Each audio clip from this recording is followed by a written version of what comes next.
Welcome everyone to another episode of the Misplay podcast. I'm Josh. I'm Tyler. And this is the podcast where we talk about anything and everything TCG related. So obviously the main focus of this channel is YuGiOh, it's the one we know and love dearly. Yep. But we're also going to be talking about a bunch of other TCGs this episode. Yeah, that we've recently, we're pretty much just a Yu-Gi-Oh group of lads, but then we jumped headfirst in and now you're playing, I think, 5 different TCGs. That's what I do. Yeah. But it's exciting. So one of the things I wanted to talk about this week in the Misplay, it's been a while, it's been a couple months. Yep.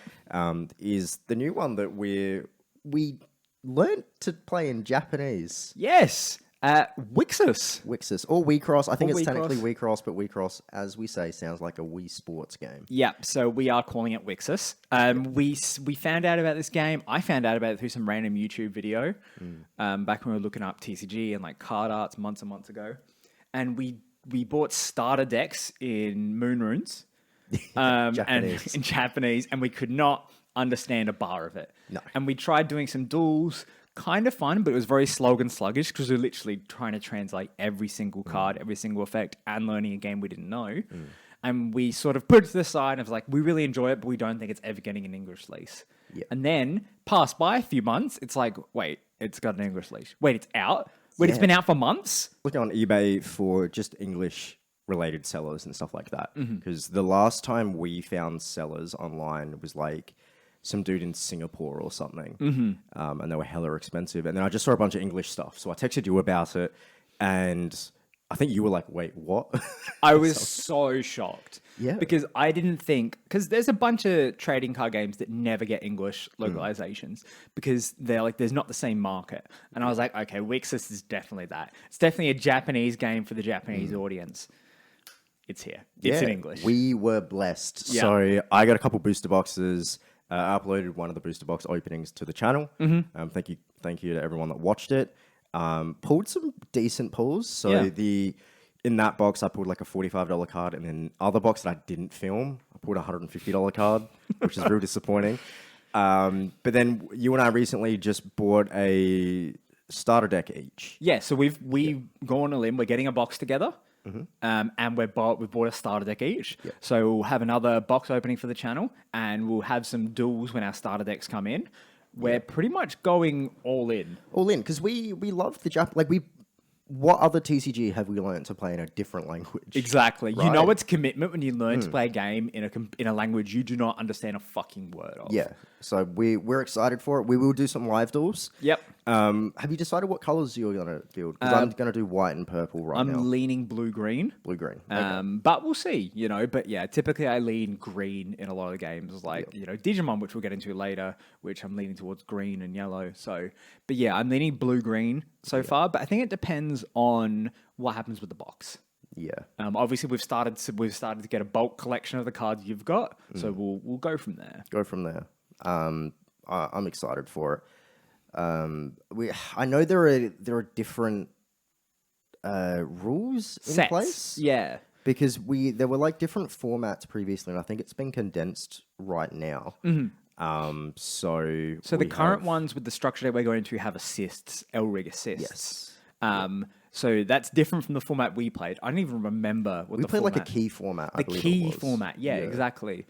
Don't know the difference. There were coins and stuff. It was very different. Very different. Because I was looking at when I was opening the box that I uploaded, there were no coins on any of the cards. You're just like, where's the coins? Yeah. I think I may even mention. I'm like, I remember seeing coins on these things. Yeah, you're right. Yeah, but not on the new ones. So I think that was specifically to the key format, if I remember correctly. Gotcha. Definitely excited. The one thing the reason we didn't get structure decks right away is because they don't have any foiling. No. The foiling is only on the booster. I hate that because boxes. In the Japanese copies, they did have foiling. Yes, the L-rigs and I think like 1 or 2 of the monsters had foilings.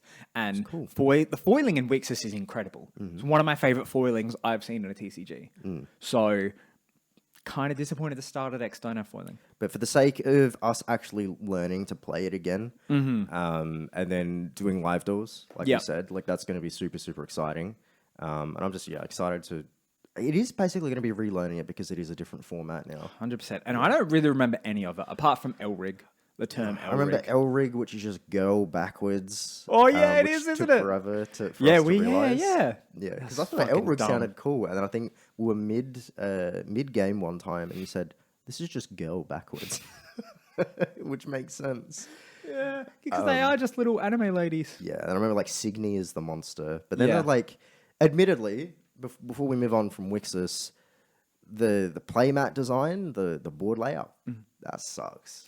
I'm not a It's big kinda fan of gross. it. We'll probably get playmats at some point for it if we stick with Wixoss. If we really enjoy how the structure deck plays, then Yeah, we'll absolutely. just invest in it and invest in some specific deck boxes or something for it. Do you know if they're Japanese or standard sidecars? Standard. Standard? Okay, well, I'll grab some sleeves. I Yeah. wonder if I can use my Fate sleeves. Maybe they're For all those who don't sized a know, little bit different. I'm a huge FGO fan, and I've bought some FGO character sleeves. They're companies like Broccoli sleeves or something like that, and they're like standard double size. Like they're fucking huge. Like a Pokemon card has wiggle room in there, and I've only ever played Japanese size card games, so it'll be a fucking dream if I can finally use That them. is those sleeves are so big though. Yeah. Your ones, like it feels like you've got a triple sleeve of YuGiOh card to really make use of that. Look, if I have to, I have to. Maybe. But I guess, yeah, in terms of an investment, because we're investing in Wixoss, because it's something we enjoy. You've recently, and I guess me as well, have gotten into Digimon.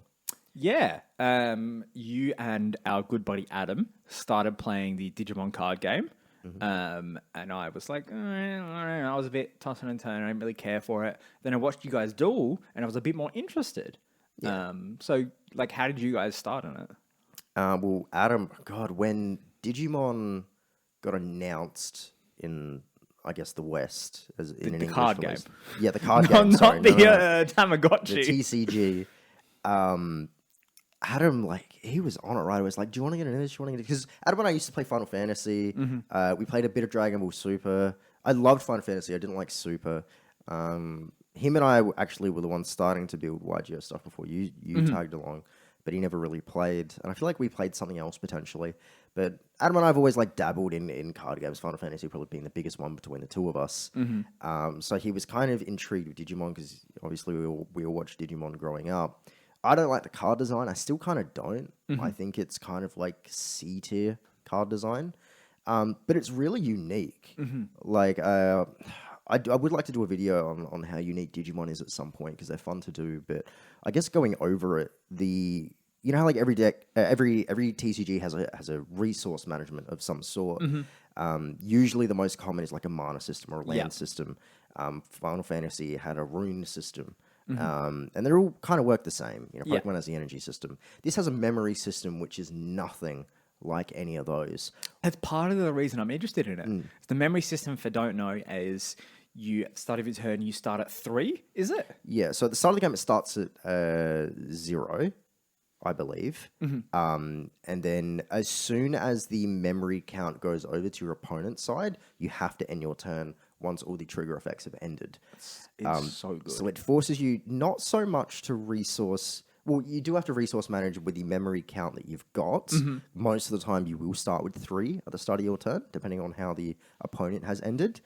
But you've got to think about when you're going to end and how much memory you're going to give your opponent. Because if you give them, if you make a big play with a certain card that's a huge memory cost, your opponent now has all that memory on their side to use. So they can make X amount of plays before it even gets back to you. So let's say I'm on 3 and I use 10 memory. That puts my opponents on 7. Is that correct? Correct. And that's such a cool thing because the bigger turn you make, if you just have a standard memory cost, but you can theoretically go ham very quickly, but it gives your opponent a bigger turn in return.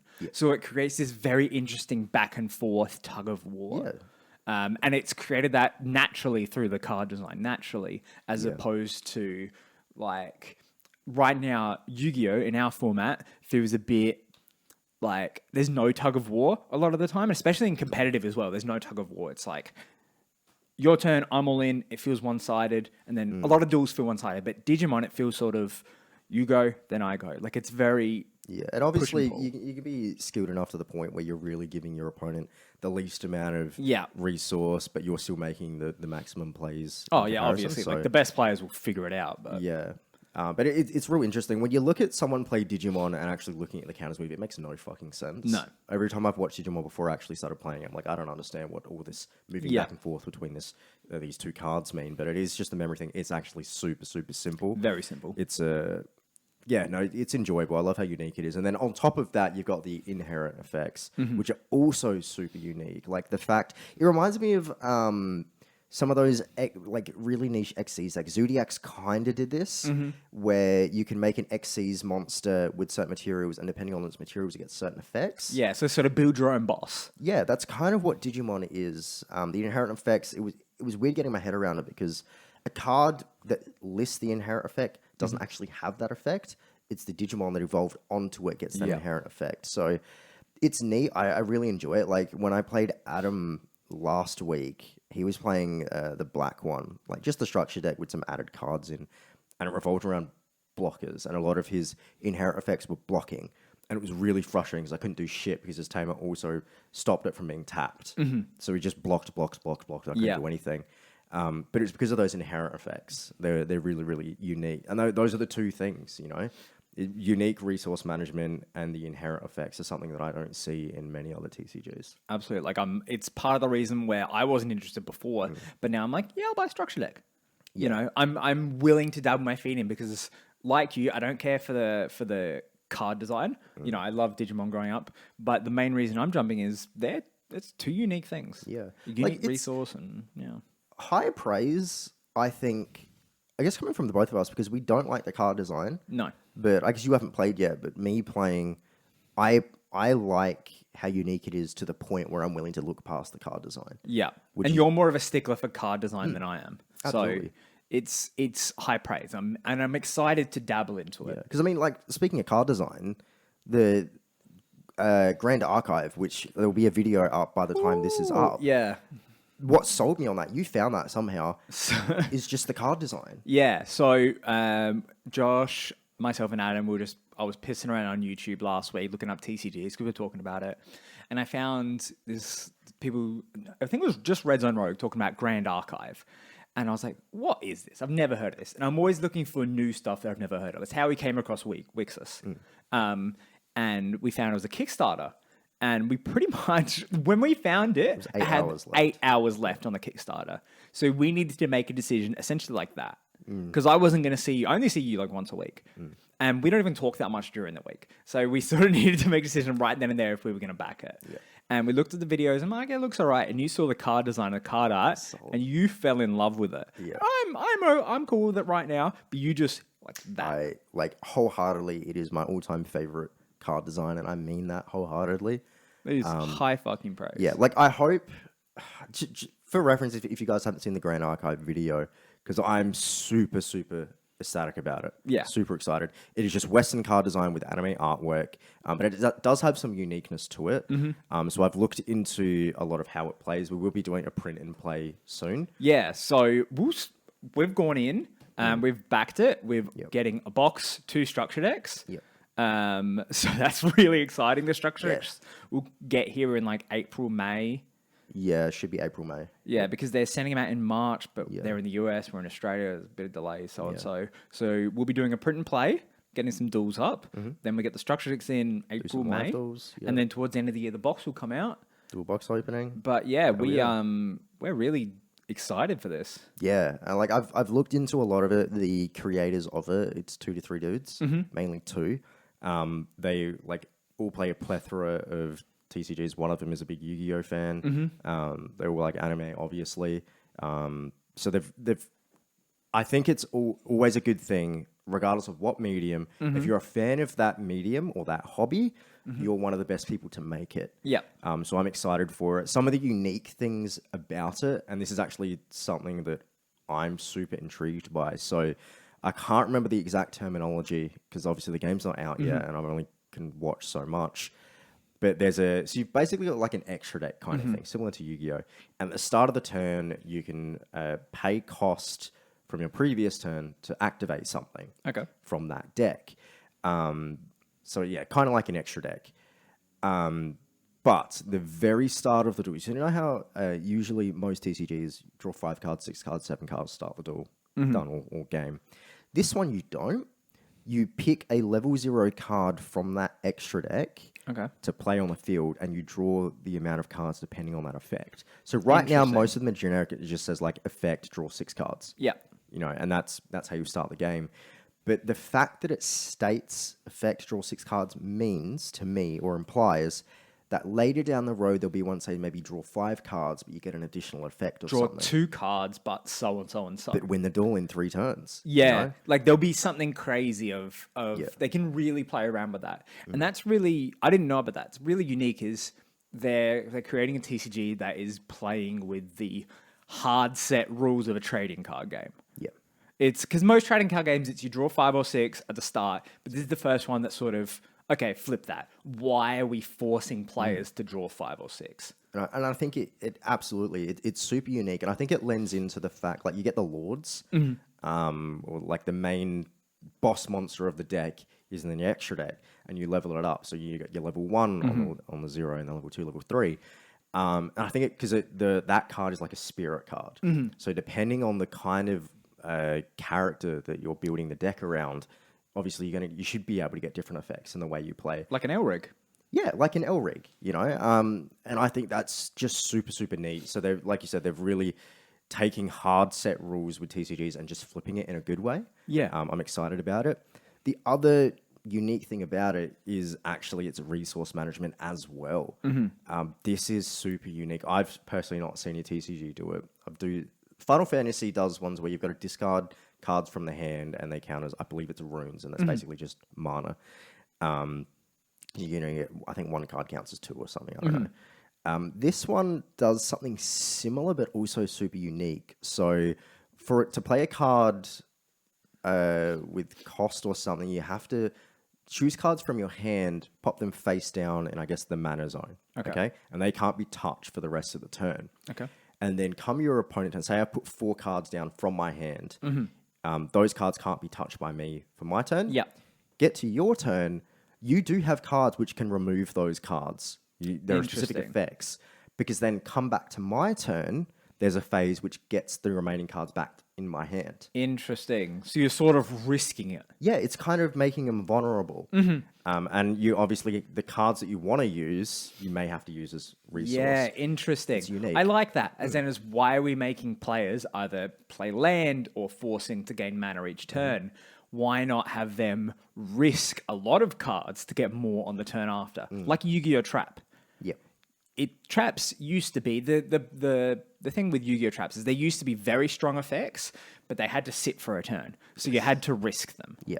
And it feels like a similar thing of, well, I want to go crazy in my next turn. Let me put these 4. Let me risk them. Let me put them on the tightrope. Yep. Your opponent can cut that tightrope, and the cards will fall to their death. But if they don't, I'm going ham. Oh yeah, trap cards can be deadly. Without it, like if I don't have a Twin Twisters, So these dogs in these front yards, yeah, are going hard. yeah, it's super unique. I love what they've done with the hard set rules, flipping it with the amount of cards you draw, and then also the resource thing. Because I was expecting it being more of a Western TCG, a bit more standard. It would be a bit more standard. I'm excited. I was keen on it, not as keen as you, but now I'm more keen on it. Yeah, and then the third thing, which I think separates it from a lot of TCGs as well. Obviously, there's a life point counter. You know, Magic the Gathering, you got like your hard 20. Yep. YuGiOh is the hard 8,000. A lot of those, like Final Fantasy, Digimon, just have Prize like cards. the prize cards, security the stacks, cards. security cards, whatever you want to call it. They just have that like 5 to 7. This doesn't. It has a life point counter, but it varies. So you remember how I was talking about how you got the level 0 spirit card, which determines how much you draw, and then you level it up every turn. The actual HP counter depends on, I guess, the Lord card or the main card you're using. Yep. So You might have a tank one that has more health. You have a glass cannon. but it's on the field. Yeah. So I can attack yours, and that's say you've got 28. You know, I think the level 3s have around 28. I can take, and you can obviously block with your other, you know, supporting cast. It makes it feel like there's kind of like a battle going on. Yep. But then obviously my character card with the life point counter can actually attack as well. And I think that's just really neat. It's a weird sense of immersion where I'm not attacking. It's a through you. commander. Yeah, I'm not attacking through you. I'm attacking your prize card. It feels a bit like a turn-based RPG. Yeah. Yeah, it does. right? You've got your main character and you've got the crew, the party. Because there are also, like, in the extra deck, you've got, obviously, you've got, like, the commander cards, whatever you want to call them. But if you don't want to level them up, there are a bunch of item cards in there, which you can activate as well. Interesting. You know, some with certain abilities. There's one with, like, weapons, things like that. Hit them with equips. So there's a toolbox as well, which we always appreciate. Absolutely. That's really interesting. Yeah. I'm really excited for Grand Archive. Obviously, it's going to take a bit. We're going to do print and play. Then a couple months we'll get the structure decks, then a couple months we'll get the box. Yeah. But yeah, I'm definitely excited. Cool. One thing that happened that we have not talked about is our tournament. So for those who don't know, those who don't remember, shut the fuck up. We do 2 tournaments a year, one every 6 months. One come June and then one come December. Yep. It's sort of a culmination of our YuGiOh over the past 6 months. We count all our matches, we do tiers, and then we do my 8 versus your 8. And we just had our latest one in December. We had to do it at the start of December because the schedules were all over the place, really, really busy. But spoiler, you won 3 times in a row. 3-time, the trifecta. Yep, I've 3-peated. It was an interesting tournament. This is the strongest your side has been. Yeah. If you guys would like us to talk about more in depth about how our tournament works with just 2 people, let us know. We can do a video on it. Yeah, we can just do a video, like a recap. But it'll take forever to talk about in this pod. Yeah. But yeah, your set of 8 decks going into this were the strongest they've ever been. And yet the outcome was the same. Yeah. You had 1 deck left. I had 2 that made it out the first round. Yeah. And I felt weird about it. I felt weird about it. Yeah, obviously, Dragon Maid being your best deck. Yeah. It did really, really well. My best deck is easily Virtual World, and Live Twin almost took them out. UK got down to like 200 life points or something. Yeah, 400 life points, yeah. It was crazy. Because I only had 1 more summon left, and I had to be very, very careful about it. So with Live Twin, you've got that spell card, which... Yeah, Live Twin, Trouble Sunny. So if I control an evil twin and you summon, you take 200. If I have 3 on the field, you take 600. Yeah, it's rough. Yeah. And that came so close to taking the set. Yeah. And somehow This Virtual World pulled through. Game 3, you had 200 life points. Like, that was it. Like, I'm telling you, Live Twin are one of the scariest decks you own with Trouble Sunny. I think they're going to overtake Dragon Maid as my best deck. I think so. And like all my decks have gotten so strong because in the first tournament I was running V1 Insects as my worst deck. Metamorphized Insect Queen is the boss monster. Yeah, and it was trash. So this is before Be True, but this is an OG Insect deck. It was awful. Yep. And now my worst deck going into this would have been S-Force. I don't think S-Force were in this tournament. No, I don't think they were good enough. You had like Rika were in the bottom half, which are quite scary considering they just kind of tribute everything. Yeah, and if that's my worst deck and I still didn't have a good result, sort of like, it's weird. But I don't feel bad about this tournament. Yeah. Like the first tournament, I felt downbeaten after. The second tournament was kind of rough, but this one, I don't feel bad about it. I still feel good. Usually, despite the outcome being the same, only having 1 to 2 decks out the first round, which has kind of been consistent throughout the last 3 tournaments, despite that, usually it's a sweep every time. So many of these sets have come close. It's been 2-1, like you almost got Virtual World off there. I think you came close to getting Sky Striker off. Wasn't as close as Virtual World, but still it was close. Eldritch weren't as strong as they were. So, yeah, to preface, these are all pure variants. Yes, every deck we run is a pure variant. Yeah, because obviously otherwise, you know, people just say, why don't you just run, you know, Meta Tri-Brigade and stuff like that. Well, Tri-Brigade will be pure in this instance. But yeah, you do run Tri-Brigade. Yeah, but they weren't in this tournament. No. I think I replaced them with Dogmatica, like a pure variant of Dogmatica, and they were pretty rough. They were going up against Magistus, right? Yeah. And I thought they'd be a bad matchup for me, but it was a bad matchup for you. Yeah, because I'm like, okay, gonna get out Daimon, right? The new big boss monster. Conflagrant Calamity. Yeah, Zoroa the Conflagrant Calamity. What an awful name. Should just called him fucking Daimon. And then I'm like, cool, get him out. And you're like, yeah, no, fuck your extra deck. So the whole point of Calamity is basically just preventing me from utilizing my extra deck properly. Yeah. Depending on what you have attached. Yeah. And turns out, pure Dogmatica, I don't need to fusion summon anything. No, you just get your main dudes. No, just get punishment. And that's it. We're good from there. So that was a bad matchup for you, surprisingly. But Magistas are incredibly scary. Yeah. I don't feel... Like, I feel like they're strong, they're good. Diamond helps so much, like a pure, proper boss monster. But I feel like their potential is a lot higher than what they actually do. Yeah. And you're more scared of them than what they've shown. I think it's the fact that they're just one card combo, 1 to 2 card combos. I think any deck that can do that pure is quite scary. You're Like right. Live Twin, you can't shut them down. I haven't yet felt a point where I've been able to shut you down. The only time you've shut yourself down is when you just don't have any Live Twin cards. Yeah. You've got out archetype cards. They're extremely scary. Dragonmaid, I've seen brick from time to time because the levels, the way they need to match is a bit different. But Live Twin just don't. Magistas just don't. They play just so fluidly. Yeah. And it's just scary for that reason. No, I getcha. How do you feel about your side after the tournament? I feel good about it. Yeah. Eldritch, I don't know if I want to stay with. The extra deck monster, the Mad Golden Lord, doesn't do it for me. Doesn't feel like much. I really want Eldritch, like the actual Eldritch monster from the Secret Slayers set. I don't want it from the Maximum Gold set. But that went up in price, which is really frustrating. Think about this. You've stayed with Eldritch for over a year now. Yeah. Like, I enjoy the way it plays. I'm going to do a zombie world build with it, but I need my hand on Necro World Banshee, and she's like $20 per copy, and actually hard to find at that. So quite difficult. But I'm a fan of Virtual World. I would like Virtual World to get support at some point because it just hasn't, which is surprising. If any of the fans have a few Necro World Banshees laying around and that want to sell them for an affordable price, because Josh would love to do a video on it, hit us up in the comments or send us a message somehow. Figure it out. Yeah, I would greatly appreciate that. Obviously, I'll give you money. Yeah. We're not expecting it for free. No, we'd obviously pay you, but if you have a few lying around, you don't mind selling, because Josh will do a video on it. Yeah, I'd absolutely do a deck build on that. Yeah, or if you want to see a live deal with it, we'll 100% do that. I feel great about Lyrilisk. Yeah. Obviously my top scary. 5 YuGiOh set of 2021 was Legendary Duel Synchro Storm, solely for the fact that Lyrilisk got reprinted with insane support cards. Like, how do you feel? Fuck out of me. They genuinely scare the fuck out of me. How you feel with one card combos with Live Twin and stuff? I feel that with Lyrilisk. They're insane. Whilst they don't have one card combos, they essentially do. They got 2. They need 2 because I can't do anything with one card. Brick. Yeah, no, I don't really brick because they're all just Lyrilisk cards. Most of them just kind of work with each other.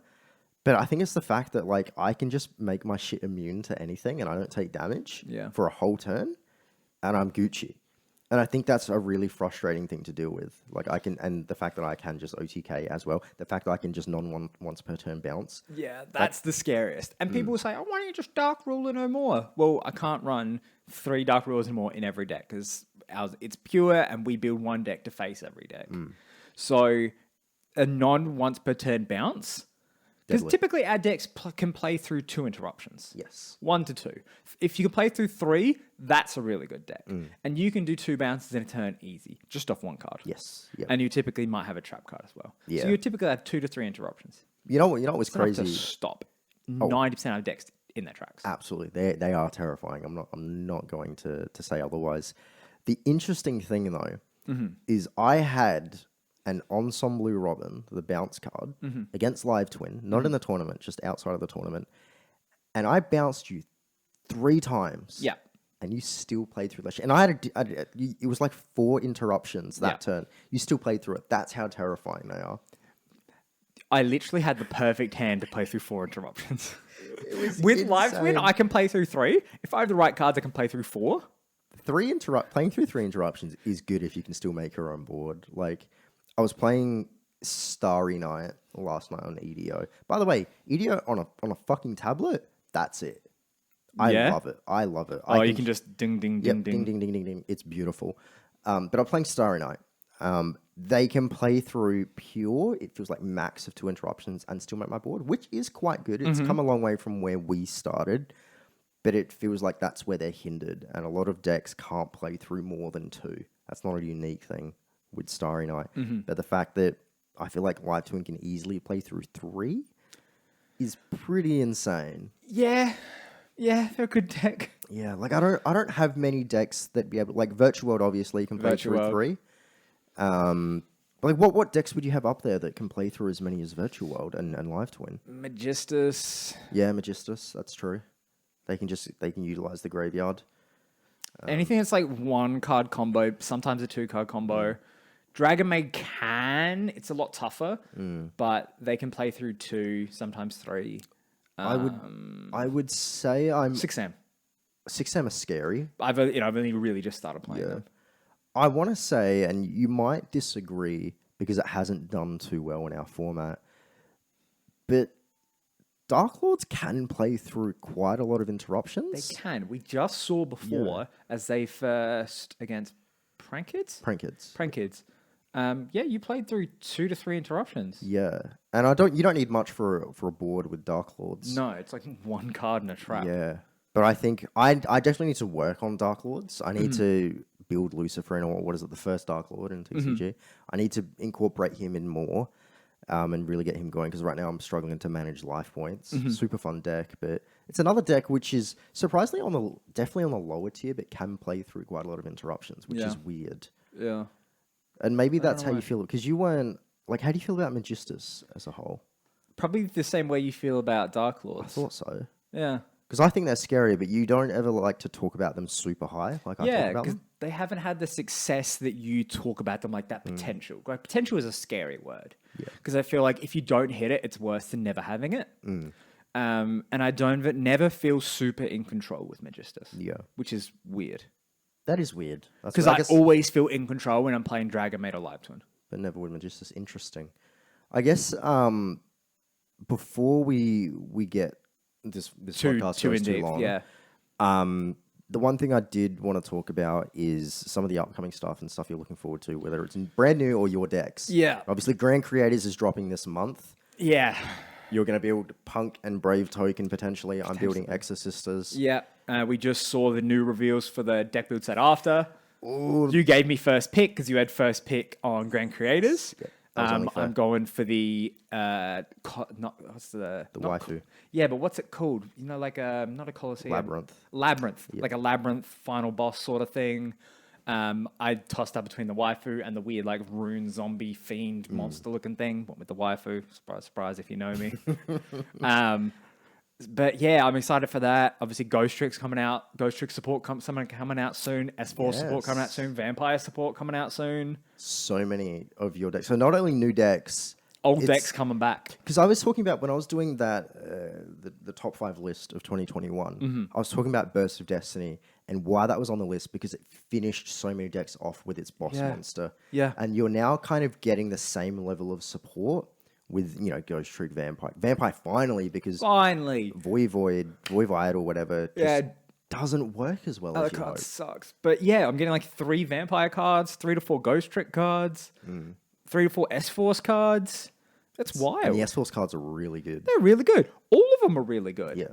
I just, I've moved off of Warrock now, but Warrock are getting a bunch of support. Yeah, they're getting a Floodgate card. Yeah. Which, what is it? Is it YuGiOh, the dude that just rants in front of the camera? Yeah. Some of his stuff's quite insightful, despite it's him just rambling. Yeah. Which I love. Sounds like us. Yeah. But he was talking about that card.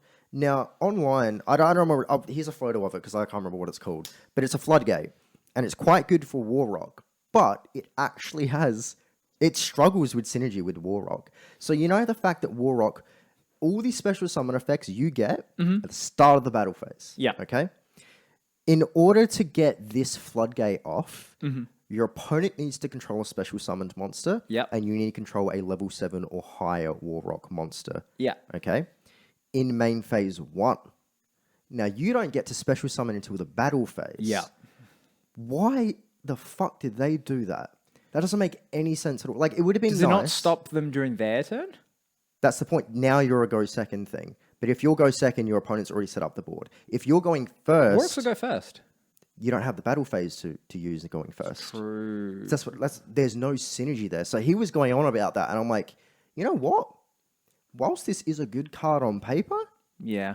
The synergy is kind of whack. A bit strange. Maybe it's a translation issue. We don't want to stay on it too long. Also, because our camera is running out of battery. Yeah. So we do got to wrap this up. Maybe it's a translation issue. Let's hope for a translation issue. Fingers crossed, because it has potential. Yeah, because Warrock were doo-doo when they came out, and they've been constantly getting support, and Plunder's got nothing. So weird. Yeah, it's so weird. But we will wrap it up. Thank you very much. If you've liked the deck builds, we've got more coming out. If you're interested in Grand Archive, we've got a bunch of content coming out. We've got Wixoss content coming out, more Yu-Gi-Oh content coming out.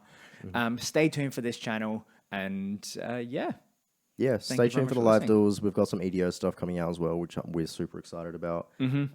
Yeah, keep showing us love. We appreciate it. And yeah, shout out to the people that actually want to play with us. It's actually kind of cool. Yeah, it's really cool. Yeah, like we read every comment on every video. Absolutely. There's not one comment that we've not replied to. Exactly. Thanks for love. That's Bye. it. Thank you.